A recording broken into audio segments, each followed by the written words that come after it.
Olá, meu nome é Carla Esmeralda. Estamos muito felizes com a realização do Rio to See Alive.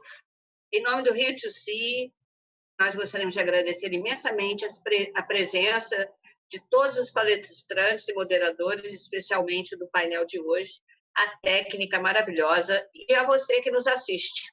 Eu tenho enorme orgulho de apresentar o painel Latinidades, Narrativas Latinas, onde produtora e autores de premiadas obras audiovisuais latino-americanas de alcance global, como O Segredo dos Seus Olhos, Uma Noite em 12 Anos, Uma Mulher Fantástica, O Abraço da Serpente, falam sobre suas narrativas e suas visões sobre suas obras, que conjugam qualidade artística e sucesso comercial. Com a participação de Mariela Bessuievski, sócia e produtora da Tornasol Filmes, Gonzalo Maza, diretor e roteirista, Jacques Tulemon, diretor e roteirista. Com a moderação de Alice Gomes, que também é diretora e roteirista. Esse painel pode ter a legenda ativada diretamente aqui no canal. Podem ativar a legenda e escolher o idioma, ok? Vamos, Alice, agora é com você. Obrigada, Carla. Obrigada ao Rio to See pelo convite para moderar esse painel. É uma honra estar com criadores e uma produtora tão talentosos. E vou fazer a moderação em espanhol, me desculpe, vamos lá. Vamos empezar con Mariela Besuyevsky, una de las productoras más exitosas de América Latina, que ha hecho más de 100 películas con éxitos internacionales. Y nos gustaría que hablara un poco, Mariela, de cómo identificar en una historia, en un proyecto, el potencial creativo y también el potencial de éxito comercial. Y antes que Mariela hable, vamos a enseñar el tráiler de La Noche de 12 años que produció Mariela.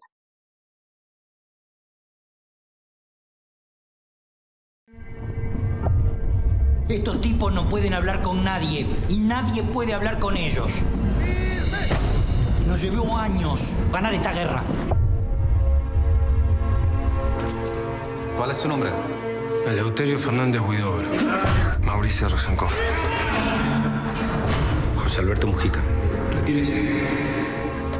¿Se alimenta bien? ¿Come? Tendríamos que haberlo matado en su momento. Ahora lo vamos a volver locos. Ustedes ya no son presos. Son rehenes.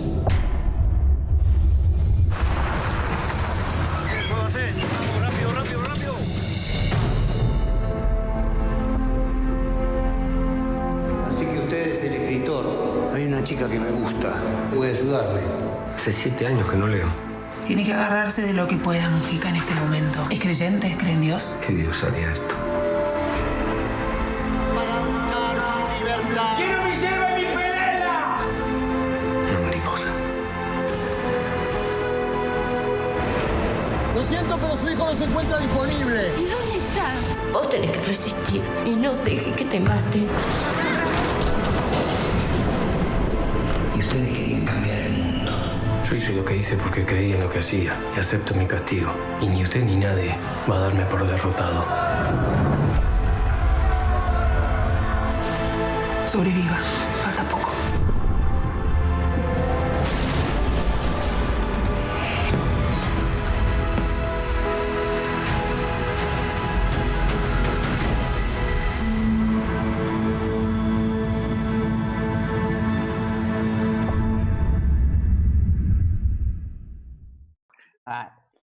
Muchas gracias amigos de Rio to See. Saben que para mí es una experiencia maravillosa, tanto personalmente como ahora en Zoom, porque realmente creo que es una iniciativa increíble que ha crecido y ha tomado una dimensión muy importante para unirnos a todos, a veces personalmente cuando fue posible y ahora de esta manera. Alice, tu pregunta un poco iba hacia qué es lo que nos hace que elijamos un proyecto o qué es lo que nos hace que sintamos que un proyecto tiene potencial. La verdad que es una pregunta muy difícil, a pesar de que parece sencilla, porque es como una cosa muy instintiva y muy personal, ¿no? Uno cuando hace una película convive muchos años con ese proyecto, desde que la empieza a desarrollar, empieza a hacer, se junta con el talento. Yo como productora, ¿no? Cuando trabajo con los directores, con los guionistas, a veces coinciden, a veces no coinciden, a veces tienes un guión primero y después buscas al director, a veces es el director que es el propio guionista, a veces son el guionista y el director que vienen juntos, etcétera, etcétera, ¿no? Entonces, cuando uno convive tanto tiempo con algo, tiene que ser algo que te apasione, porque es que si no es imposible. Si no es imposible, el cine, con todo lo glamuroso que es, tiene muchos sinsabores en el camino. Es un trabajo muy duro, arduo y de pico y pala, aunque a veces la gente le parezca que es todo fiestas y vino y champán, ¿no? Entonces, no es mucho el trabajo, muchas las horas que dedicamos cada día. Y si no tienes una historia que te apasione, realmente el trabajo todavía sería más duro. No lo es por eso mismo, porque por lo menos a mí me, me da mucho placer hacer historias en las que creo y en las que quiero llevar y que a través de ellas puedo decir un poco de lo que pienso del mundo o de la historia o de un lugar, ¿no? Las películas que viajan uno nunca sabe muy bien, ¿no? Pero es verdad que a veces cuanto más local o más chica es la historia o más concentrada es la historia de un lugar, y a su vez tiene un mensaje universal o trata de sentimientos universales, son las que mejor viajan, ¿no?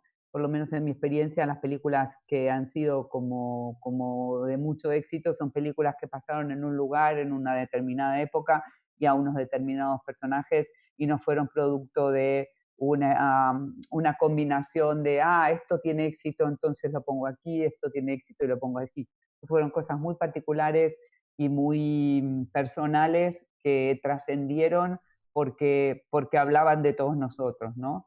Y entonces creo que es esa el key de la cuestión.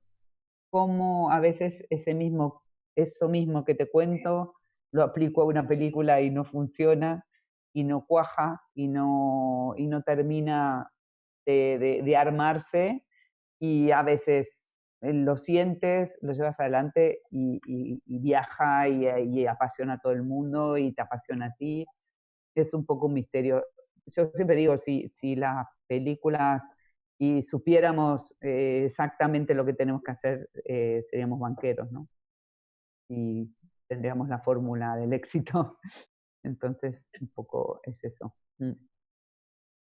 Y me parece que con tantas películas has hecho diferentes proyectos, ¿no? Y hay proyectos que son, pues, éxitos locales, ¿no? Y que no viajan, ¿no? Exactamente. ¿Cómo es la diferencia de trabajar algo que es muy local también, que, pues, una comedia, algo que sea del país solo, ¿no? Que no viaja? ¿Tiene algo distinto ya desde el proyecto?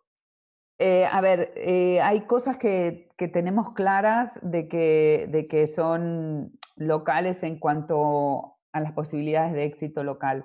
En general es la comedia. En general lo que es muy difícil que viaje es la comedia. Cuando una comedia viaja, la gloria, porque realmente es algo que tiene mucho éxito. Estoy pensando en El cuento chino, no sé si la habéis visto, pero El cuento chino es una película que pasa en Buenos Aires con Ricardo Darín y es la relación entre Chino y Ricardo, que es una comedia que podía haber sido local, pero es muy universal y entonces ha viajado y ha sido estrenada en todo el mundo. Hay comedias que no, que son comedias que se quedan o en España o en Uruguay o en Argentina, dependiendo de dónde se produzcan, y no tienen esa posibilidad porque son códigos más locales, ¿no? Y el chiste y el humor es un código bastante local. Es muy difícil generar un código universal con la comedia. Sin embargo, el drama sí tiene códigos más universales y yo creo que viaja mejor que la comedia, ¿no? Entonces, por ejemplo, cuando acabáis de ver el tráiler de La noche de 12 años, es una película que es muy local en su temática, es decir, es a un grupo de personas en Uruguay que estuvieron presas durante 12 años. Es verdad que uno llegó a ser presidente de la República, otro ministro y otro un escritor muy famoso que habla de estos tres personajes, pero es verdad que era una historia muy local y sin embargo el hecho de que hablara tan del ser humano y tan de las profundidades de hasta dónde un ser humano es capaz de llegar y hasta dónde y qué es lo que es capaz de resistir y sin embargo reconvertirse, eso sí que es muy universal y entonces creo que ahí es donde está el éxito de la película y por eso viaja y por eso ganamos premios del público, que fue una de mis grandes sorpresas con esta película. Si me preguntáis al principio cómo iba a ir, dije, sí, es una película de festivales. Va a ir a muchos festivales y digo, eso se siente también en el director que tienes y tal, y tiene muchas posibilidades de ganar premios de festivales. Lo que arrasó fue con premios de público, en festivales, pero con premios de público, que para mí fue una sorpresa muy bonita porque desde Egipto, pasando por Biarritz a La Habana, ganó los premios del público. Y eso quiere decir que conectó de una manera que no nos imaginábamos que iba a conectar. Perfecto, qué bonito. Y con esto pasamos a Jacques Toulemont, que es un guionista y director y que tiene en uno de sus primeros grandes destaques de éxito internacional el guión de El abrazo de la serpiente, que es una película que se pudiera pasar ahí, no podría pasar en otro sitio del mundo. Y pues me gustaría que hablara de esto también. Pues es que yo no sé, pues yo al menos que no soy productor, no me puedo hacer realmente la pregunta de si la película va a ser universal. Realmente el tema es encontrar una historia que me funcione, que me fascine a mí, porque me voy, como decía Mariela, pues me voy a embarcar por lo menos en 5 años, durante 5 años con ese guión. Lo que pasa es encontrar una película, si a mí me funciona, yo creo que entre más particulares seamos, más universales nos volvemos también. Y es realmente tratar de analizar pues la fibra más profunda de tus personajes o de la historia y de esa manera va a empezar a hablarle a todo el mundo. Uno de los grandes esfuerzos, pues hablando específicamente del abrazo, era tratar de ver a los indígenas no como indígenas y no caer como en el angelismo de los indígenas son todos buenos, ni al contrario, sino tratar de ver qué es lo que los vuelve a ellos humanos, ¿no? Y en qué me identifico yo también, pues que tengo un universo completamente distinto al de ellos, cómo me identifico a este personaje. Y creo que lo más complicado dentro de la escritura y pues dentro de la dirección también es encontrar la buena idea.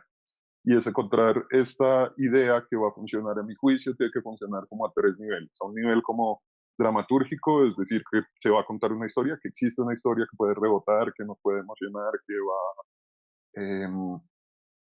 o me haga llorar, o pues que realmente al leerlo, pues yo sienta cosas. Cuando lo imagino, puedo empezar a sentir cosas. Y en un tercer lugar, creo que debe ser también, como decía Mariela, es que pueda expresar un pensamiento sobre el mundo y pues, sobre la condición humana o la experiencia humana de saber, pues que haya una idea y no me gusta esa palabra, pero como una especie de mensaje o pues sí, como de postulado sobre el mundo. Muchas veces, pues es que una historia en realidad yo creo que es una metáfora de una idea y de una idea grande, pues de un postulado sobre el mundo y pues podemos escoger diferentes cosas pues como para tener una idea e interrogarla. No sé si estoy siendo muy claro, pero a partir de eso, si eso se encuentra y que no es fácil y me emociona a mí y a las 5 personas a las que se las cuento de primero, pues entonces tiene posibilidades de funcionar y vale la pena embarcarse en todo eso. Y después nos sonreirá la suerte o no, y será universal y llegará afuera o no, pero creo que es muy complicado ponerse a pensar en qué es lo que le va a gustar a la gente, porque ni idea. Y es muy divertido como cuando muestras películas, pues en diferentes lugares las recepciones son completamente distintas. Recuerdo una película que dice que aquí en Colombia se siente como una comedia, todo el mundo estaba muerto de la risa, mientras que en Francia pues sonaba como si fuera una tragedia gigante y un drama social que a todo el mundo le parecía muy pesado. ¿Qué película es esta? Okay. Eso era un cortometraje que hice hace muchos años que se llama Un juego de niños, sobre un niño que atracan aquí, pues que un niño que se hace atracar por otro niño aquí en Bogotá. Y mientras que aquí genera unas, pues sí, como unos sentimientos, pues parece divertido, en Francia todo el mundo se asusta un montón. Dice muchas cosas, esa reacción, pero...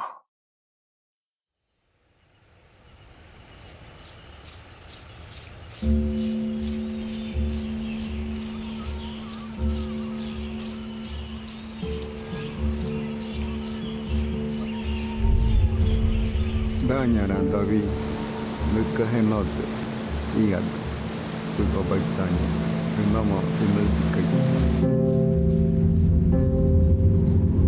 ¿Y you bebé?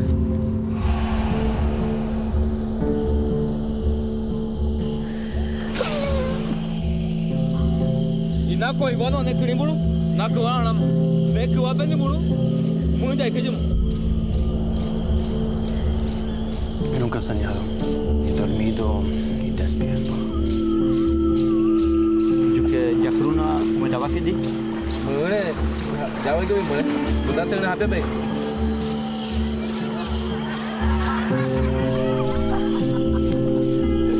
Oivan no iman, así como hay, pero no me gano, tal vez como hay, gano me invito.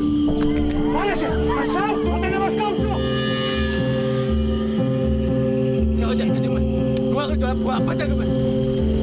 Tana ta uta, no ataca matani. Primo no, me cae. Y me cae no cae. Y tú me ruya, no uruya neta ruaka. Y se na nahita itu.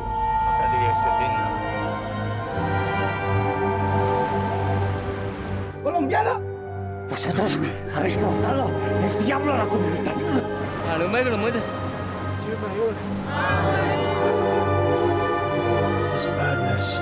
¡Eu sou a Messia, o Redentor dos indios! ¡Derragate! ¡No hay moria, infierno!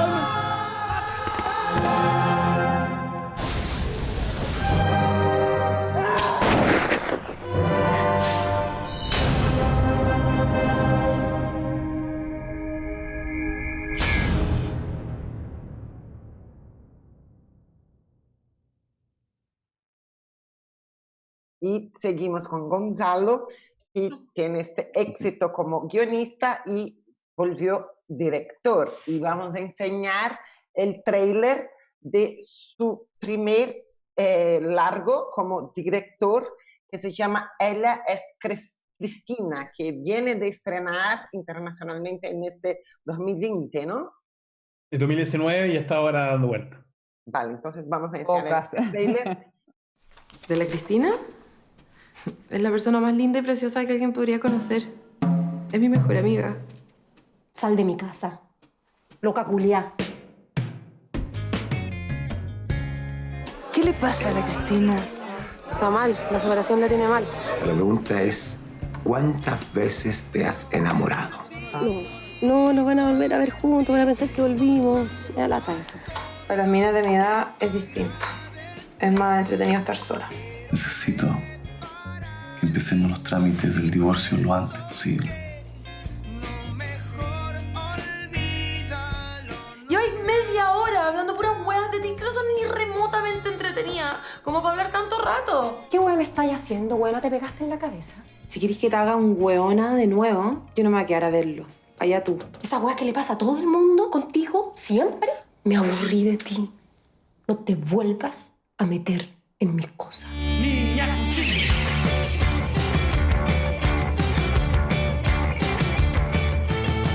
Eres como un dolor intenso, juventud eterna, amorío perverso.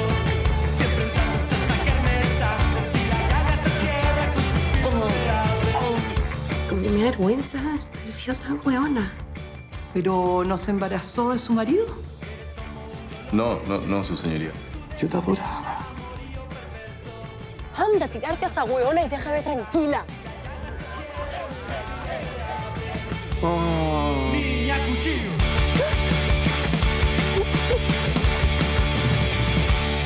¡Exagerada! Y seguimos con Gonzalo. Gonzalo, contanos un poco cómo es esta experiencia, que es muy distinta también porque al contrario de Jack, que ha hecho una película muy local con El abrazo de la serpiente, que eso pudiera ser ahí, usted ha creado una película que has hecho un remake. Entonces, no es una historia local, pero es una historia emocional. Entonces, ¿cómo es trabajar con esto? Es difícil saber al comienzo. Yo creo que estamos todos de acuerdo de que no hay una manera, uno funciona por el instinto y por el raciocinio. Y el instinto yo creo que el que hace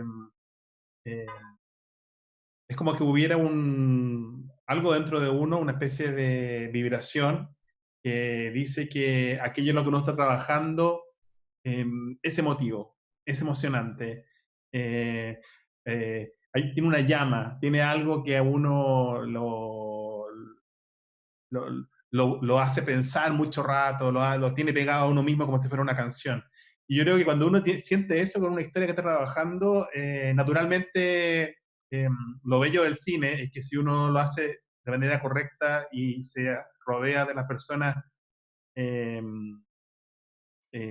una sensibilidad similar, es bien probable que eso termine llegando al espectador al final. Y ahí que ese espectador sea chileno, argentino, colombiano, español o incluso norteamericano o alguien de una nacionalidad completamente en territorios y geografías completamente distintas a las de uno, yo creo que tiene que ver no tanto por el idioma ni por la cultura, tiene que ver precisamente por esa misma llamita, esa misma emoción inicial, que es la que hace que uno comenzó a hacer una historia. Y yo creo que como es instintivo, como no es algo que uno pueda decir, mira, esto se construye de tal forma, es una fórmula o algo así, es súper difícil de explicar. Es súper difícil de decir, mira, así se hace. Pero quizás lo que uno sí puede decir es que uno tiene que estar enamorado de esa historia y profundamente enamorado, ¿no? Locamente enamorado. Si fuera algo que más que obsesionado, o sea, yo creo más los directores funcionan más por obsesiones. Yo creo que los guionistas funcionamos menos por obsesiones y más por enamoramientos. Bueno, pero habla un poco a propósito de esta experiencia de tener una película que fue como refilmada, ¿no? Lo dices por Gloria. Sí, el Gloria, sí. Es extraño, digamos, es extraño porque en el fondo yo creo que los remakes son como los covers de las canciones, ¿no? Es como es otro intérprete, le están cantando la misma canción, pero finalmente es otra canción. Y esa es la belleza de que eso ocurra, digamos. Uno solo puede sentirse halagado y contento de que ocurra, digamos, porque le hizo sentido lo que uno estaba contando a más personas. Pero más allá del ego y de las cosas como que uno puede, yo creo que el resto ya es como que esas películas tienen su vida propia, como toda película, ¿no? Y tienen su propio camino. Y sí, es muy lindo que una historia pueda ser apropiada por otro equipo de producción, por otra cultura o otras personas y sentir que la pueden contar también. Volvemos a Mariela y usted como productora es también tiene que elegir parcerías, ¿no? Es el arte de elegir una parcería creativa.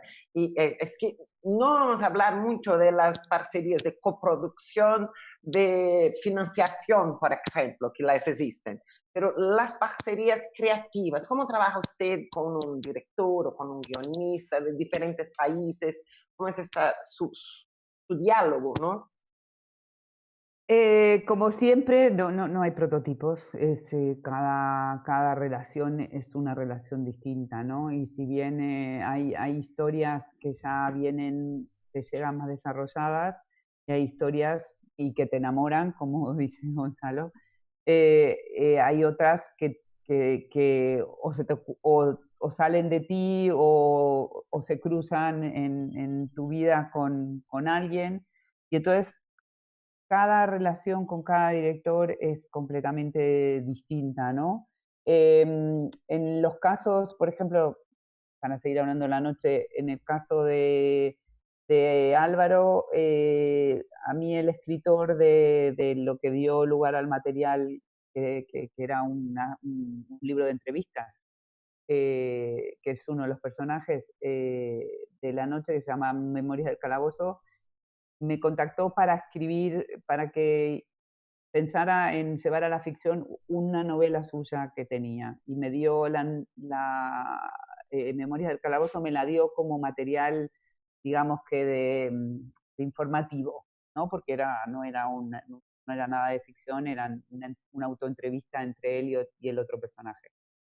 Y cuando no vimos posible el libro que nos planteaba, y sin embargo, cuando leí el libro de entrevistas dije, pero si la película está aquí, enseguida se lo pasé a Álvaro, Álvaro le encantó, quiso escribir él el guión, y entonces el trabajo fue, la verdad que muy rico, porque los dos veíamos que de esa historia queríamos contar lo mismo, ¿no? Entonces eso era más, queríamos contar más el lado humano que el lado político de toda la historia, ¿no? Que se iba a dar igual porque era lo que era, pero sobre todo que queríamos relatar esa bajada a los infiernos del ser humano, ¿no? Que así como se daba en los campos de concentración, se había dado en las cárceles en la época de la dictadura, ¿no? Entonces, un poco estábamos muy de acuerdo y fue muy, muy rico, y nos fuimos trabajándolo y poniéndonos de acuerdo. Y en ese caso fue el director igual que el guionista, lo cual también facilita algunas de las cosas, porque era el mismo que se volvía a pensar en la casa. Supongo que Gonzalo también, cuando escribe y dirige, tiene los dos sombreros. Entonces, en ese caso la relación fue así. Acabo de hacer otra película con otro uruguayo, en la cual también la idea surgió, que es un musical que está en las antípodas de La noche de 12 años. Una película musical con los hits de Rafael Acarrá, o sea que estamos, y con un musical súper colorido y con ganas de divertirse y con ganas de bailar. Entonces, también un poco, si tengo que decir, fue una reacción a decir, bueno, ahora, chuf, chuf, y a bailar, ¿no? Y entonces lo desarrollamos con el director, que en este caso hubo 2 guionistas más, y fueron escribiendo, y lo trabajamos y lo montamos, y nos agarró todo este encoronamiento justo cuando habíamos terminado la imagen, o sea que lo estamos siguiendo en la postproducción y esperamos que los cines abran, a ver si podemos salir antes de que termine el año, como teníamos pensado, pero es de una naturaleza completamente diferente. Sin embargo, el trabajo también fue como muy cercano y muy de acuerdo con el director, ¿no? Pero ya te digo, depende mucho de las personalidades de los directores y de los escritores, ¿no? Y Gonzalo, es que cuando nos conocimos ahí en Laboratorio Nuevas Historias, he visto una charla suya que fue muy interesante, y quería que hablara un poco que en Una mujer fantástica, en principio, no era esta la historia, no era una mujer trans en la historia. Entonces, si nos pudiera contar cómo llegó a esto. Qué interesante. Sí, es interesante, porque yo creo que una de las cosas más importantes que aprendí trabajando con Sebastián Lelio, el director, que de hecho todas las películas que hicimos juntos las coescribimos, es que es como que hubiera un destilado, como que uno tiene una idea que va destilando y que va trabajando y va trabajando y va trabajando y que va quedando y que las ideas iniciales a veces se van yendo y después vuelven a aparecer, pero uno está tratando de llegar al centro de algo que no sabe muy bien qué es lo que es, pero que es lo interesante, ¿no? Es lo que de verdadmente a uno la atrae. Y en la idea original de Una Mujer Fantástica, en las primeras como versiones de guión, no se trataba básicamente, era la historia de un hombre en sus 50 años o 60, que tenía una vida y que era una persona bastante interesante, y tiene una persona expansiva, muy atractiva, y que pensábamos con la idea original era que él era muy particular, muy especial, pero estaba más o menos ya como en una etapa de su vida que no estaba en una crisis, y finalmente esta persona moría en los 3 cuartos de la película, y el último cuarto de la película era qué es lo que heredábamos, qué es lo que heredaba el resto de las personas después de que él moría. Y después nos dimos cuenta que la parte de la herencia, con qué te quedas después de alguien que tú quieres y que muere, digamos. Te quedas con su sonrisa, con el sonido de su voz, con las historias que tuviste juntos con esa persona. Y nos dimos cuenta que la parte de la herencia nos parecía mucho más interesante que contar la historia de él. Entonces, pues poníamos que moría al comienzo, a los 10 o 15 minutos, y después nos quedamos con construir la historia de esta persona en base a esa herencia. Y luego, destilando de ideas, nos fuimos trabajando y se cruzó con otra historia que teníamos y que era que habíamos escuchado también de alguien, de una persona que había fallecido y que era la amante de un hombre en sus 50, 60 y que quería participar del funeral, pero no podía porque la familia estaba en contra. Y eso también nos parecía interesante y lo metimos, pero nos dimos cuenta que siguiendo esa historia que nos encantaba, contar la historia de alguien que no puede decirle adiós a alguien que murió, era la historia de una señora en sus 50, 60. Y eso tampoco nos parecía tan atractivo, porque ya habíamos hecho Gloria, y era un poco repetirse. Y ahí estuvimos mucho rato detenidos y viendo cómo podía ser esta mujer. Y ahí fue que llegamos era una mujer joven, eso nos pareció más interesante, era un amante joven que él tenía, y luego nos dimos cuenta que quizás podía ser, la odiaban, pero ¿por qué la odiaban tanto? ¿Por qué la odiaban tanto? ¿Qué es lo que tiene ella que la odian tanto? Y es inmigrante probablemente, no es inmigrante, probablemente sea otra cosa, y estaba buscando qué era la razón, qué podía tener ella, inherente a ella, que fuera tan odiado y tan rechazado por la sociedad. Y cuando llegamos a la idea de que era una mujer transgénero, como que hizo un clic inmediatamente, ¿no? Un clic como de, sí, tiene mucho sentido, ¿no? Como que, porque nosotros mismos no estábamos, o sea, vivimos en una sociedad que nos dimos cuenta que no era un tema tabú, del cual se hablaba muy poco, nosotros mismos no sabíamos tanto, nos metimos a investigar sobre el tema. Y cada vez que investigábamos nos dimos cuenta del nivel de rechazo que existe en el mundo hacia las mujeres transgénero, que la expectativa de vida que tienen es básicamente 30 años. Una mujer transgénero muere en promedio en el mundo a los 30 años y habitualmente muere asesinada por sus parejas.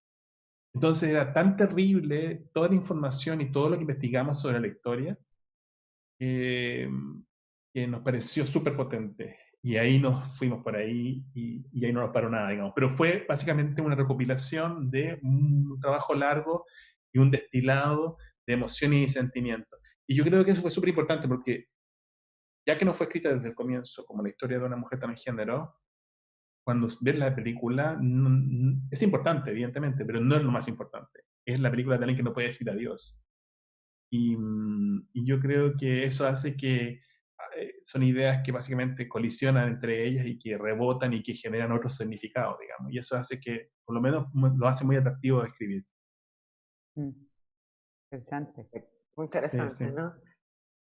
Y bueno, seguimos un poco con Jack. Jack, es que vi que El abrazo de la serpiente y Pájaros de verano son películas muy actuales, como de festivales, digamos, ¿no? Son películas que sabes que va a tener éxito en festivales y desde ahí van al mundo, ¿no?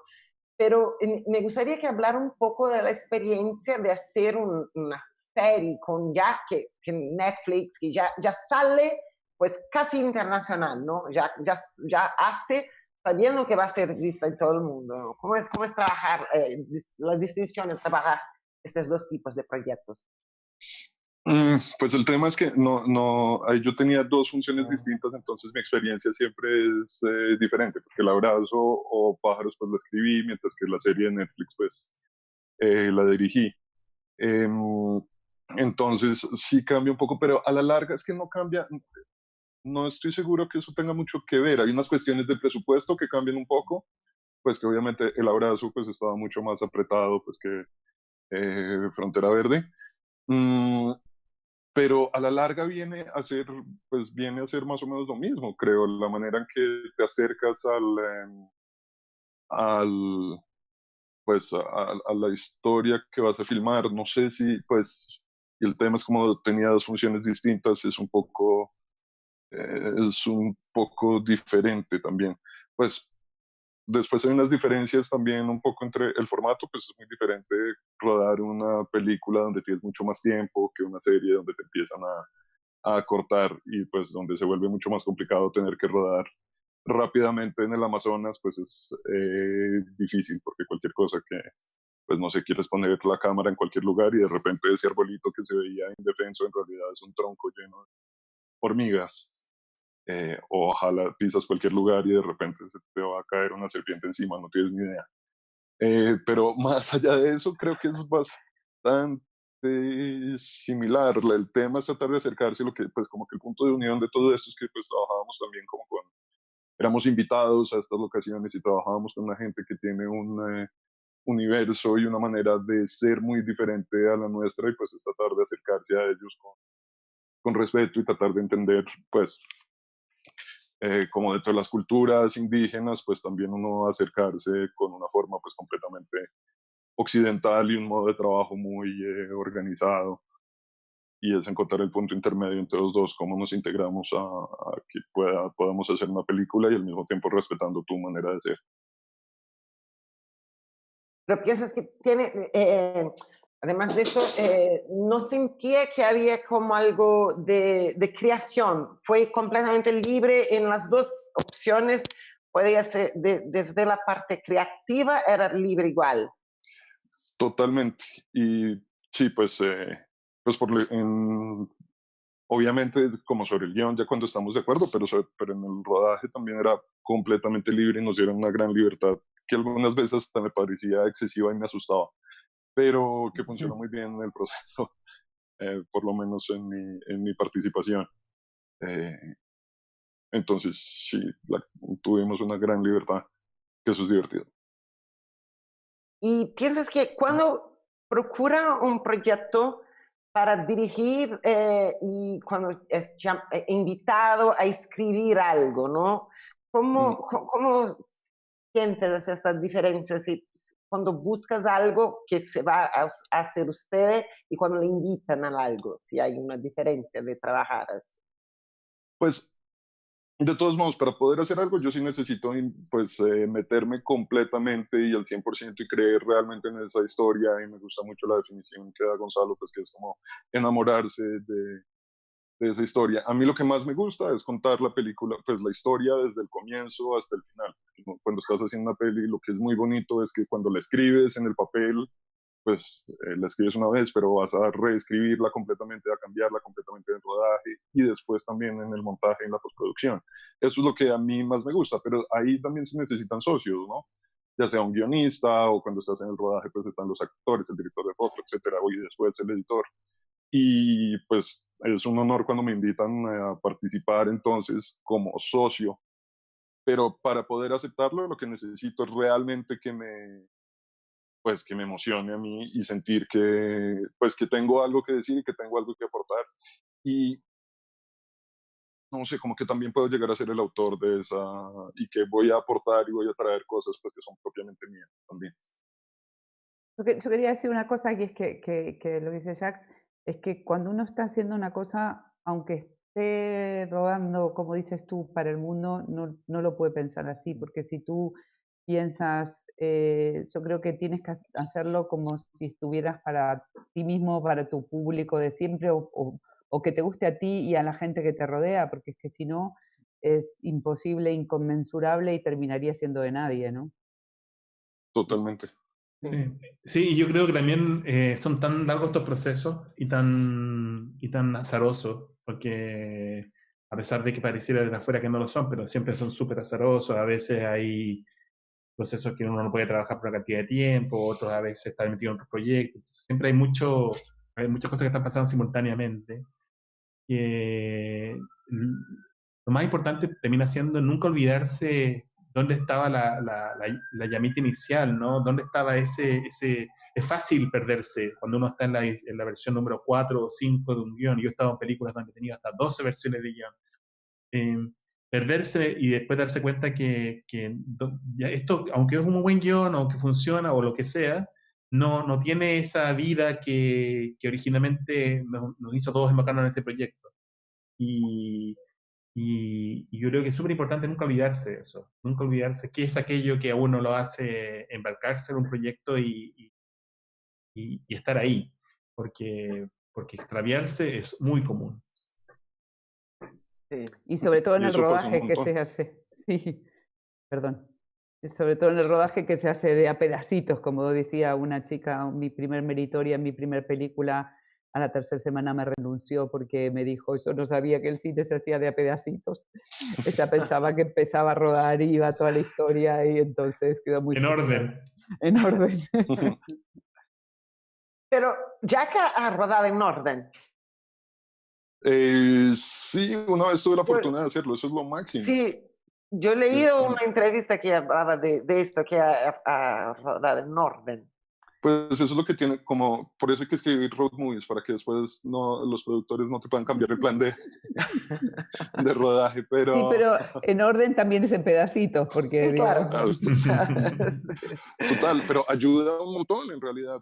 Y pues sí puedes ver claramente la progresión. Cuando estás en desorden se puede volver mucho más complicado y es muy peligroso también, pues para los actores, incluso para uno, como darse cuenta, pues si voy a crear una progresión, pues es mucho más fácil si lo puedes hacer en orden y eso es como lo ideal, pero es muy complicado de lograr en términos prácticos. Totalmente. Pero, sí, pero estaba pensando lo que decía Gonzalo justamente de que te cambia todo el tiempo, como son procesos tan largos, siempre algunas veces es muy difícil, puedes pasar 6 meses o un año sin estar en tu proyecto y de repente vuelves y redescubrir y reavivar esa llama. No siempre es fácil porque muchas veces cambia también y eso claro. No sé si forzosamente sea malo, pero pues sí. Que no se puede demorar 10 años. ¿Sí? Sí. Bueno, los tres aquí tienen en común digamos, la aprobación, ¿no?, del Oscar, ¿no? Los tres han sido indicados o ganado. Y bueno, que nadie empieza con esta ambición. Pienso que empezar a hacer cualquier cosa con esta ambición ya está equivocado. Pero después de esto, ¿cómo es el primer proyecto después que tiene un Oscar en su currículo, ¿no? ¿Cómo es esta presión de trabajar? Que, Mariela, si esto se piensa una presión o si fue solo buenas cosas. Fue una bendición que nadie esperaba, evidentemente, porque competíamos con Haneke, o sea, era que no lo esperábamos. Eso realmente fue una bendición y una cosa que vino a coronar un trabajo, y creo que después sirve como quizás como una tarjeta de presentación o que es más fácil, pero de ninguna manera influyó en el resto de películas que siempre hemos ido trabajando con ese mismo corazón, ese mismo impulso que hablaban ellos también. Sí, yo creo que sirve para cosas muy, muy superficiales, digamos. Como, por ejemplo, si quieres tener una reunión con alguien que antes jamás te pescaría, sí, puedes tenerla ahora. ¿No? Es como... sirve para esa clase de cosas, digamos. Pero es ridículo porque si uno no tiene nada que decirle a esa persona, tampoco sirve para nada esa reunión. Entonces, yo creo que sirve para eso y sirve también... Bueno, yo estoy viviendo en Londres. Y por lo menos acá es como, wow, como... Yo creo que en Chile la gente es como, ay, ¿qué te creí? Que tenía un Oscar y qué le importa en realidad. Y acá la gente sí, no sé por qué, debe ser porque es un premio anglosajón y que es anglosajón, digamos, el país donde estoy viviendo, yo creo debe ser por eso, pero sí tiene una especie de un respeto que parte de cero, digamos, como que sin conocerte ya te respetan. Y eso es súper bueno, ayuda harto, sobre todo para negociar y cualquier cosa.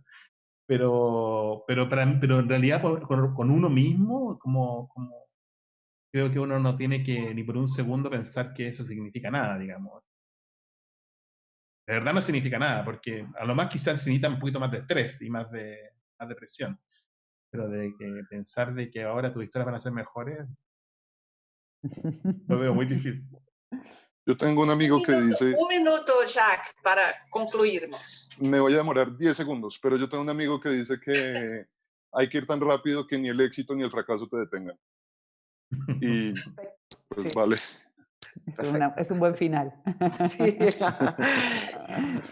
Eu queria agradecer imensamente todos vocês, o nosso tempo acabou, especialmente porque vocês, como a Alice acaba esse painel, dizendo todos foram ao Oscar, 2 ganharam, é um cinema muito apreciado mundialmente, e vocês mostram, eu espero não chorar, mas nesse painel, e o que vale mesmo não é nenhuma fórmula, mas é o olhar, o amor e a generosidade que vocês têm com vocês mesmos, com seus parceiros artísticos, com seus financiadores e com a longuíssima temporada de trabalho. Eu desejo a vocês mais sucesso, mais ideias, mais filmes. A Mariela vai chegar a 200, eu tenho certeza absoluta. Muito obrigada por estar aqui. Gonzalo e Mariela já fazem parte da família brasileira aqui dos nossos eventos. E agora é você, Jacques. Nós não vamos te deixar em paz. Tá bom? Muito obrigada. Antes de terminar, eu gostaria de convidar a gerente executiva de comunicação e marcas da Petrobras para nos dar uma boa notícia, porque a Petrobras, Projeto Cultural para Crianças de Primeira Infância, vai anunciar um novo edital para animação. Atenção, animadores, não percam o recado da Flávia da Justa. Obrigada. Tchau. Obrigado. Olá, eu sou Flávia da Justa, gerente de comunicação e marcas da Petrobras. Estou aqui para falar com vocês hoje sobre patrocínio cultural. Como todo mundo sabe, a Petrobras é uma grande incentivadora de cultura no Brasil através do seu Programa Cultural Petrobras. Esse ano de 2020, nós lançamos o Programa Cultural com foco em crianças, em 3 vertentes: artes cênicas, animação e feiras literárias. A chamada pública de artes cênicas já foi aberta e as inscrições vão agora até o dia 15 de maio. Então, se você é um produtor cultural dessa vertente, você ainda tem oportunidade de fazer a inscrição do seu projeto. E hoje eu trago para vocês, em primeira mão, uma informação de que vamos abrir em breve a nossa chamada pública para animação. O nosso foco é produzir produtos de alta qualidade para as nossas crianças. E queremos que essa distribuição desses projetos de animação ocorra em plataformas streaming. Portanto, fique atento. Se você é um produtor de animação, a gente vai em breve anunciar no nosso site a abertura dessa chamada. A gente também pretende anunciar os vencedores ainda em outubro desse ano. Então, uma super oportunidade aí para a nossa cadeia de animação no Brasil. Agradeço muito a atenção de vocês e desejo um ótimo Rio to See Live para todos. Obrigada.